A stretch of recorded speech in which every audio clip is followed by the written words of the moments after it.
বৌমা বৌমা, তোমার শ্বশুর এসছে কাজ থেকে বাড়ি, খাবারটা বেড়ে দাও তো বৌমা।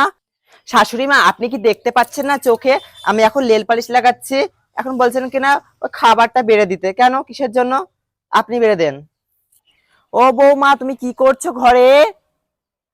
এই কাজটা একটু করে দাও তো, মাংস রান্না করবে, এই লঙ্কা আদা জিরেটা বেটে দাও। পারবে না? ঠিক আছে, তাহলে আমিই করে নিচ্ছি কাজটা। সব তো আমিই করি, আমি করে নিই। আপনি কেন আমাকে বারে বারে হুকুম করেন কিসের জন্য?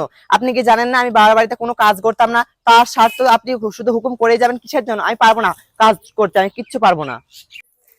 বৌমা, এই উসলাগুলো ঝাড় দিয়ে দিচ্ছে, আমার খুব মাজায় ব্যথা, তো সব ঝাড় দিয়ে দিলাম সারা উঠোন। তুমি এই উসলাগুলো তুলে একটু ফেলে দাও তো সার গর্তয়। ওরে বাবা, আপনি কি বলেন? এই নোংরা ছাপ করবো আমি? জানেন না আমার গায়ে অ্যালার্জি আছে, আর তাও স্বার্থ আমি কত কাজ করি, আর আপনি হুকুম করে যান? আমি পারবো না এই নোংরা ছাপ করতে, বাবারে বাবা। চললাম আমি ঘরে, এখন শোবো। না মা, আমার শাশুড়ি আমাকে কোনো কাজ করতেই বলে না, আমার শাশুড়ি খুব ভালো, কোনো কাজ করতেই বলে না। আমার শ্বশুর বাড়ির লোক খুব ভালো। হ্যাঁ, তুমি ভালো আছো মা? আমি ভালো আছি। হ্যাঁ, কি করবে, বসে আছি। ও মা, আমার বৌমা কি ভালো, দেখো আমার প্রশংসা করছে আমার বিয়ানের কাছে, শান্তি শুনেও। আর কি বলবো মা, তোমার সাথে দুঃখের কথা। আমার শাশুড়ি বাড়িতে টিকতে দিচ্ছে না, গালাগালি, একটা কাজের পর একটা কাজ হুকুম করে যাচ্ছে। তোমার ওপর দিয়েও ছাড়ছে না, তোমাকেও গালাগালি করছে, কিসের জন্য?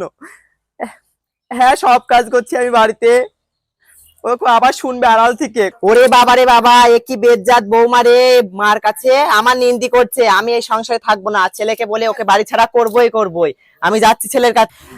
একটা কাজ করতে হবে না, শ্বশুরকে বলবো ভাতটা বেড়ে দিতে, তাও পারবে না, কিসের জন্য? ও বৌমা আমি বাড়িতে রাখবো না। লঙ্কা গুলো বাড়তে বলবো, তাও পারবে না। হাতে লেল পালিশ লাগাচ্ছে, কিসের জন্য?